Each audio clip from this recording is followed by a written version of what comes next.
Olá a todos, boa tarde, bem-vindos ao meu canal. Eu sou a Ana Fortuna e hoje vou-vos falar um bocadinho de história. Vou estar à conversa com uma amiga a falar de história, mas para isso inscreva-se no canal e assista. Vamos ter também a raspadinha do património e falar um pouco sobre ela. O que é que a sorte nos reserva aqui para hoje? Boa tarde a todos, estou aqui com uma amiga que sabe um pouco de história e vamos falar então aqui de Gramido. A Convenção de Gramido. Convenção de Gramido. A Convenção de Gramido. Entre Dom Pedro e Dom Miguel. Os filhos de que fizeram aqui as pazes de Gramido. Dom Pedro IV, portanto. Dom Pedro IV em Portugal. E Dom Miguel. E Dom Miguel. Que era irmão dele. E qual dos irmãos era o liberal? Era Dom Pedro. Dom Pedro? Veio do Brasil para assistir aqui à Revolução do Porto. Quer dizer, a Revolução dos liberais, para ajudar os liberais. Os liberais do Porto. Sim. E esse gerou-se aí um conflito? Sim, entre os dois irmãos, mas depois fizeram aqui as pazes em Gramido. Então estamos precisamente aqui nesta casa à nossa frente, onde foi assinado o Acordo de Paz. Entre os dois irmãos. Dois irmãos. Um era absolutista, que era o Dom Miguel, e o outro era liberal, que era o Dom Pedro. Dom Pedro. Dom Pedro também foi o primeiro imperador do Brasil. Sim, foi o imperador do Brasil. Sim. E em que altura? Após a Revolução. Era após a Revolução de 1820. 1820. E ele aderiu às ideias liberais. O Dom Miguel era absolutista, não concordava com as ideias dos liberais. Era do antigo regime, era um absolutista, ele não concordava com as mudanças, nem com a liberdade, nem com a igualdade. Os princípios da Revolução Francesa ele não concordava com eles. Então o Dom Pedro veio do Brasil cá, expressamente para pôr ordem nisto. Porque era a favor do povo. Era a favor do liberalismo. Do liberalismo. Do novo regime, não é? O regime absoluto era o regime que vigorava antigamente. Após a Revolução Francesa, a maior parte dos países europeus aderiram ao liberalismo. Das teorias que começaram em França, por Colbert e outros liberais. Então, Dom Pedro soube que houve aqui essas mudanças todas, o povo estava revoltado porque estava explorado e era uma miséria. Então, o Dom Pedro era a favor das ideias liberais, da abolição da escravatura e dessas coisas todas, não é? Que foram feitas após o liberalismo. Mas o Dom Miguel não concordava. Então o Dom Pedro veio do Brasil expressamente cá para assumir o governo, para pôr ordem nisto. E encontraram-se aqui em Gramido, no sítio onde nós estamos. Aproximadamente em que ano? A Revolução foi em 1820, portanto terá sido em 1834 ou 1850, para aí. Isso é o que estou agora a ver aqui. Muito bem. Dom Pedro IV, então, era filho de que reis? Dom Pedro IV era filho de Dom João VI e de Dona Carlota Joaquina, que era uma princesa espanhola. Ah, era espanhola? Espanhola. De origem espanhola. De origem espanhola. Então, portanto, estamos a falar numa dinastia já mais recente, não é? Da história de Portugal.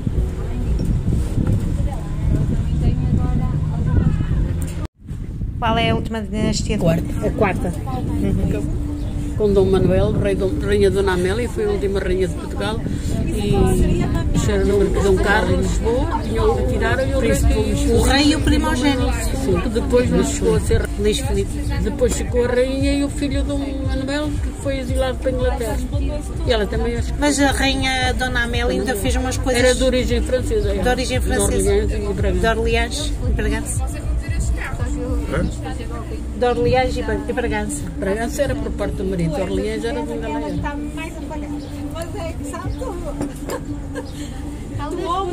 Interessante essa história. Muito, falta muito. Não é? O povo aqui era uma monarquia absoluta, não é? Pedro veio cá porque no Brasil o rei queria exilar-se, queria vir embora e não queria dar a liberdade ao povo, não é? Alforria ou aos escravos, não. E ele disse, independência ou morte. Os brasileiros ou ficavam independentes ou ele morria com eles. Em Ipiranga, E Ipiranga? Ele deu a independência ao Brasil? Deu por volta VI, deu a independência ao Brasil, depois de 1820. O Tratado pediu que já toda a Europa era livre, e ele menos isto, ele quis ficar aqui com os monarquia absoluta, por serem liberais, por serem pessoas da liberdade. Porque venceu a liberdade. Venceu a batalha contra o... E depois aí quem vai, ele tem descendência, não é? Deixa descendência. Ele tem uma filha no Brasil que foi imperatriz do Brasil. Imperatriz do Brasil. Acho que era Leopoldina. E era casada no Brasil e ele depois ficou por aqui e depois os restos mortais estavam na igreja da Lapa, mas já foram há muito tempo embora. Já foram para lá. Mas o coração dele, comandante em chefe do Exército Libertador, aqui desembarcado em 8 de julho de 1830, para restituir o trono à sua filha, a rainha reinante Dona Maria II, a liberdade. E os Mas o Dom Pedro foi um rei muito valoroso, muito destemido, um homem de liberdade, sem medo, um homem moderno, porque ele já nasceu no Brasil, era brasileiro já. E ele veio com aquelas ideias lá, era liberdade, e mesmo as pessoas como Angola e tudo já não querem mais isso. Já vi que é uma pessoa que gosta muito de história. Gosto de história. Gosto de história e tento me informar quando posso. E gosta de passar o conhecimento aos outros. O que é bom as outras pessoas também saber, não é?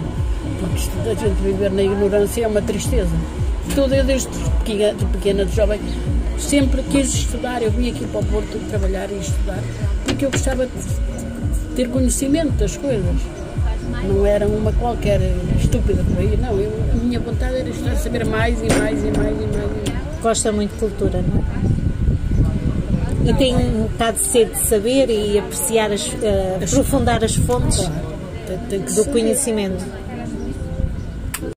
Acompanhava o rei, tinha alguns benefícios. Quais eram?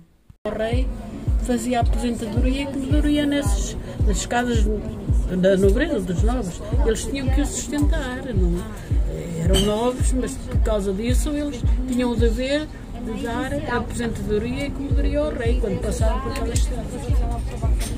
Então o rei tinha, digamos que a rainha oficial podia ficar no castelo, sim, ele podia ficar.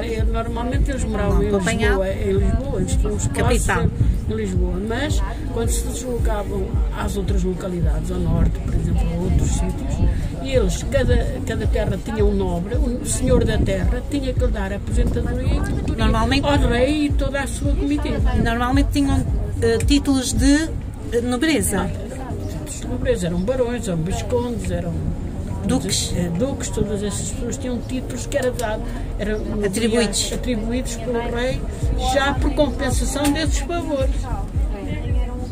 De comida e dormida. Sim, não só, e de outros benefícios. Que eles também exerciam também a justiça, tudo isso. Ninguém podia tocar num criado de um senhor, só mesmo. Portanto, estamos a falar de classes sociais. Sim. Da nobreza. Da nobreza. Que neste caso. Era o rei e a nobreza. A nobreza, toda a gente que acompanhava o rei nos seus palácios, que tinham os seus bens, que lhe eram dedicados pelo rei, outros tinham eles de herança de família, outros não tinham. O rei é que atribuía os títulos e dava os benefícios.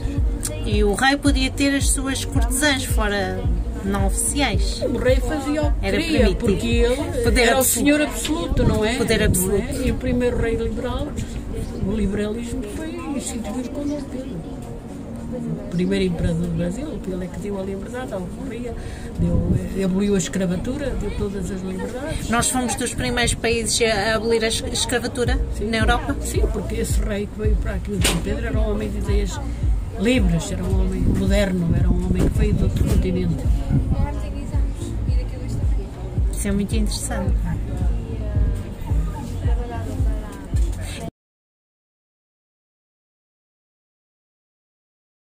Portugal foi o primeiro país a abolir a pena de morte. Sim, mas isso foi mais tarde. Mais tarde. Portanto, mas ainda foi com os reis, o tempo dos reis. Praia da Memória.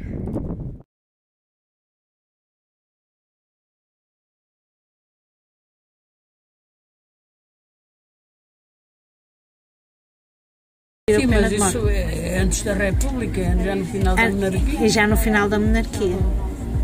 A pena de morte foi abolida há pouco tempo, ainda nos Estados Unidos ainda há, não é? Sim, os Estados Unidos ainda é outro. Mas aqui a pena de morte. Em Portugal nós não somos contra isso. Mas muitos, os Estados Unidos são constituídos por Estados, são vários Estados. Sebastião José de Carvalho e Melo, primeiro Marquês de Pombal. Este homem também foi um homem que estudou na França, em Paris, de ideias liberais. É um liberalista por natureza. E Colbert, também um inglês. Todas estas pessoas foram os principais fomentadores da liberdade. Sim, mas e dos direitos. Sebastião José de Carvalho, Marquês de Pombal e Conde de Oeiras. E Melo, Conde. Marquês de Pombal e Conde de Oeiras. E Conde de Oeiras. Portanto, mas ele fez aí uma perseguição aos távoras. Não, mas isso eram pessoas de ideias absolutas. Ele era contra as religiões e contra essa coisa toda. Ele era contra os jesuítas, não é? Porque eles se embarcaram, mesmo no Brasil, eles iam para as colónias, não é? Para o mato, para aquelas pessoas, para aqueles índios, e eles também os exploravam. E ele era contra essa gente da religião, por eles também, tanto eram libertadores como exploradores. É? Eles também tinham lá os seus interesses, e o Marquês de Pombal era uma pessoa que não gostava disso. Era um homem de liberdade mesmo. Também cometeu muitos erros, mas foi o primeiro homem. Ele vai, isso é em 1755, depois do grande terremoto e seguido maremoto de Lisboa. Sim, mas ele foi o primeiro impulsionador das indústrias. De tudo o que era moderno. Ele estudou em Paris, em França, e trouxe para cá aquelas ideias iluministas. Era um iluminista.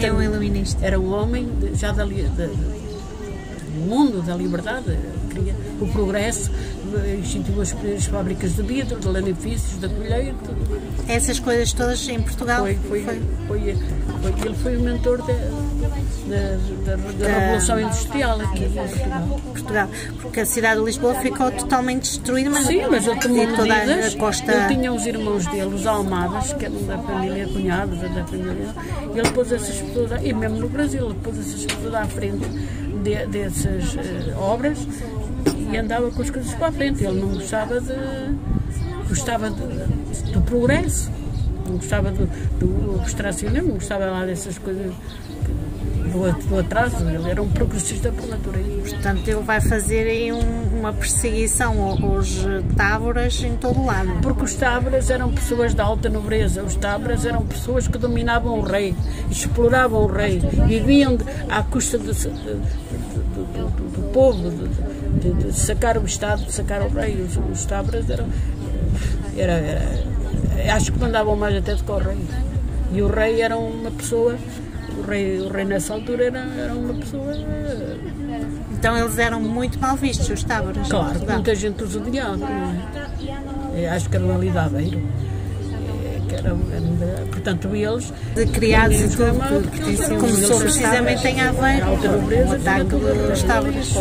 Portanto, eles exploravam o Pombal, era eles dominavam o rei. Há quem diga que houve um que conseguiu fugir. Também era uma ditadura, mas não era assim, tinha os seus princípios.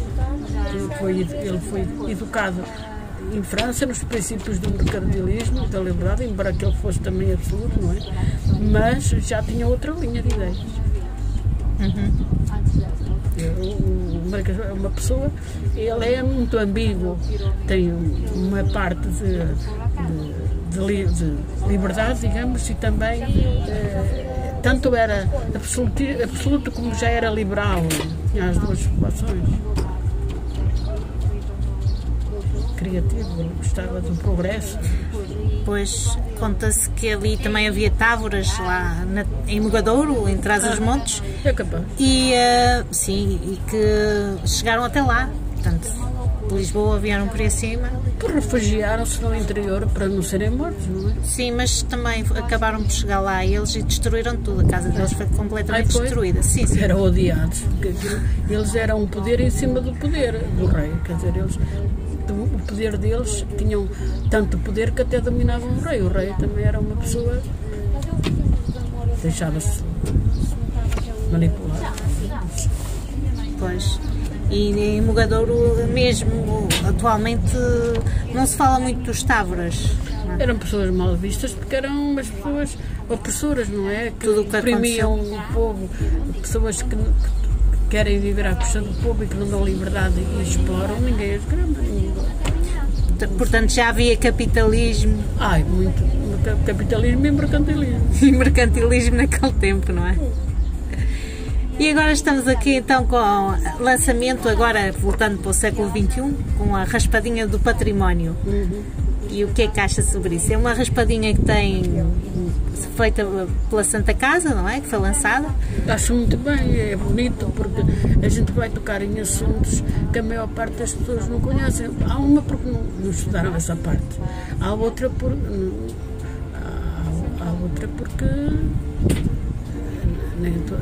estudaram outras coisas, não estão dentro da história, mas até é bom que saibam de onde é que veio esse património. Porque o facto de existir uma raspadinha vai fazer as pessoas pensar, né, no nosso património. No facto de existir uma raspadinha é que muita gente vai na história da raspadinha para buscar dinheiro e aprende outra coisa. Ora, nem mais. E acaba por tentar aprofundar o conhecimento histórico um pouco sobre a realidade da história, não é? Isso é um bom meio para as pessoas chegar lá. Quem não sabe, ficar a saber. E o que é que acha então do facto das pessoas virem dizer que devia ser o Estado, que não tinha nada que ser o povo a pagar? O quê? Através do lucro que essa raspadinha vai dar à Santa Casa? Não, isso está bem, porque ao fim e ao cabo eles criaram um imposto em cima de um jogo. Que o Estado não tem assim cargo e a Santa Casa é obrigada a ter que dar essa parte para o património. Eu acho muito bem. No fundo, é uma ajuda também para enriquecer o povo, porque o povo, muita gente não sabe esses princípios, é ignorante nessa matéria e fica a saber. É uma ajuda. É os jogos sociais do Estado português, não é? A raspadinha, há várias. E são elas que... Sim, a raspadinha... Há várias raspadinhas, não é? Ajudas determinadas instituições e causas. E essa é uma das causas que é válida, é boa. É boa. Não é só os lares de idosos da Santa Casa da Misericórdia, nem a Segurança Social. Social. Isso é outra história. Isso as pessoas também pagam para lá, não é? Certo. A raspadinha é um jogo que a pessoa paga porque a lei de lhes sair uma fortuna. É a ilusão, não é? Tal a ilusão de ganhar dinheiro e as pessoas compram porque lhe interessa, porque se não lhe interessasse não compravam. Mas é uma boa maneira de incutir a cultura às pessoas que não sabem, ficam a saber. Através de um jogo. Através do jogo ficam informadas do que foi a história de Portugal, do que foi o passado, do que foi os monumentos, do que foi as leis, do que foi tudo. É bom aprendendo.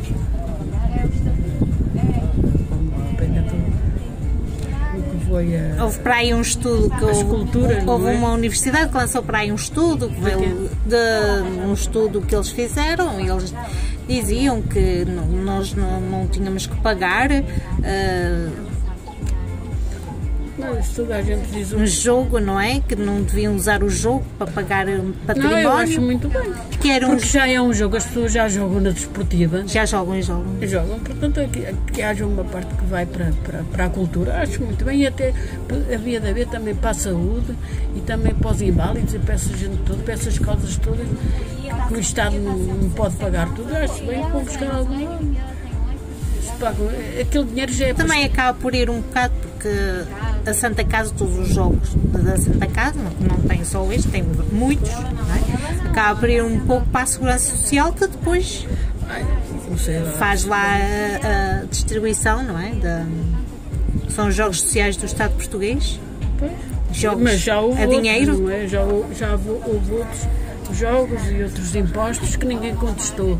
Porque antigamente as pessoas não contestavam porque era de lei, era assim mesmo. no regime absoluto ninguém podia conseguir aqui mais alguma coisa, mas papel selado, olha, imposto de papel selado no tempo da Dona Maria, não são impostos. Já nos tempos dos reis pagavam muito. Impostos porque, quer dizer, o rei tinha que ir buscar dinheiro a algum lado, então criavam esses impostos para fazer face às despesas do reino, não é? O rei tinha que vir de alguma coisa, e então lançavam impostos, mas às vezes eram impostos por demais, não é? Que tinham que ser abolidos, mas muitas vezes as pessoas revoltavam-se, faziam estas revoltas e tudo, por causa precisamente dos impostos, que eram chegados só de impostos. Portanto, o rei simplesmente passava pelas terras, lembrava-se de passar mais uma taxa, mais um imposto e... Não, isso também era acordado. Acordado? Era acordado nas cortes. Também havia pessoas que tinham opinião. Reuniam, não é? Pois, reuniam-se nas cortes para deliberar. Mas não se podia lançar, não lançava-se impostos à toa. Fundamentar os impostos. Mas, normalmente o rei era o senhor absoluto, era quem mandava. E os nobres viviam à sombra do rei, na vida. Era a quarta dinastia, que era a dinastia de... Vamos então lá ver o que é que a sorte nos reserva aqui com a lotaria do património. Vamos ver se temos fortuna aqui. Esta é a Torre de Belém. Tem que nos ser o castelo ou o monumento. Temos joia, baú, coroa,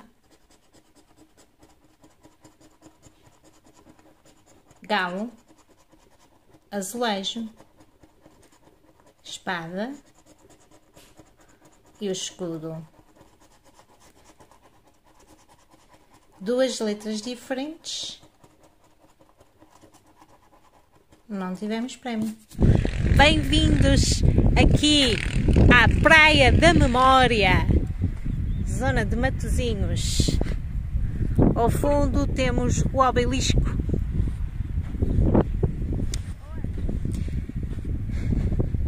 Dom Pedro IV desembarcou então aqui com as suas tropas, vindo do Brasil,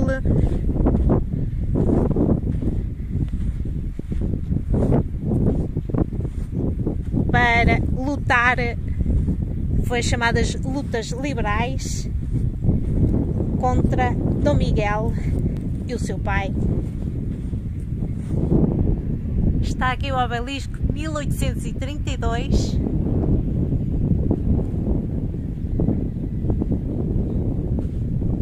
Em honra de Sua Majestade Imperial Dom Pedro, Duque de Bragança, primeiro Imperador do Brasil e quarto rei deste nome em Portugal, comandante em chefe do Exército Libertador, aqui desembarcado em 8 de julho de 1830.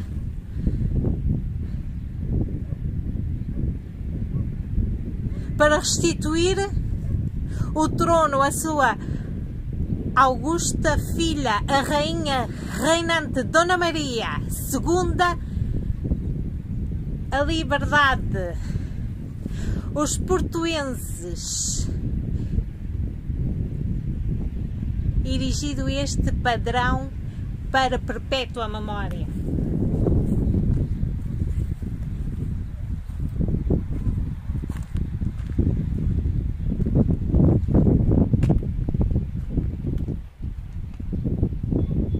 Eram 7.500 os bravos do Exército Libertador, comandava as forças de terra o Conde da Vila Flor e as de mar, de 3 divisões, se compunham o exército. A primeira capitã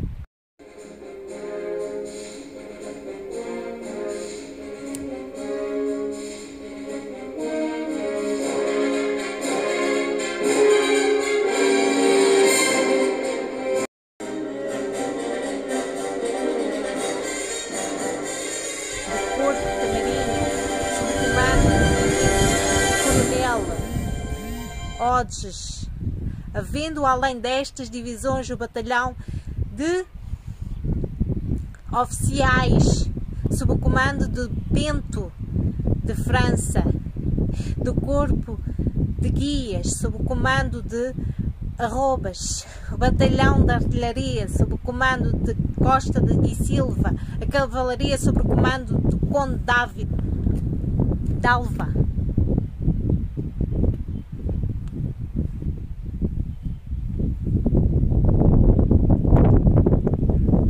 Soldados, aquelas praias são as do malfadado Portugal. Ali vossos pais, mães, filhos, esposas, parentes e amigos suspiram pela vossa vinda e confiam nos vossos sentimentos, valor e generosidade. Vós vindes trazer a paz a uma nação inteira e a guerra somente a um governo hipócrita, despótico e usurpador.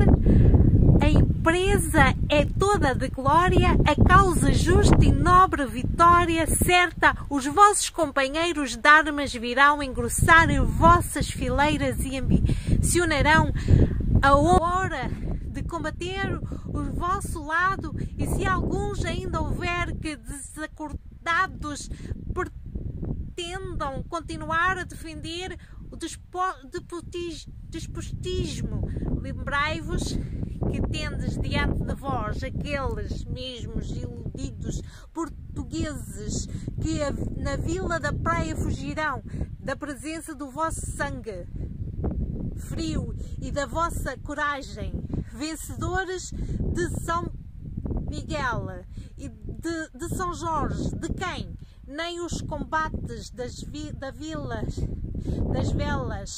da Urzelina e da Calheta, nem a posição inexpugnável da ladeira da Velha poderão conter o entusiasmo e a valentia.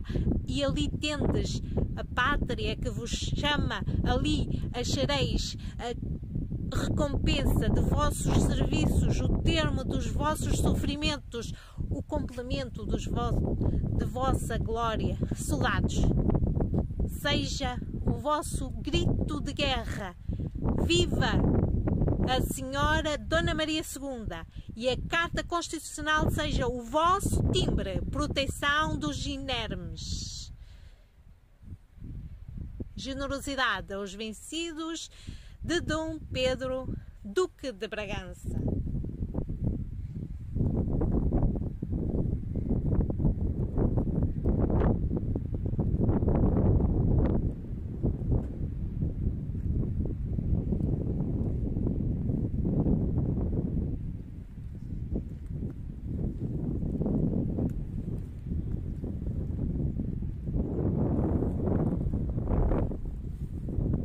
Praia da Memória.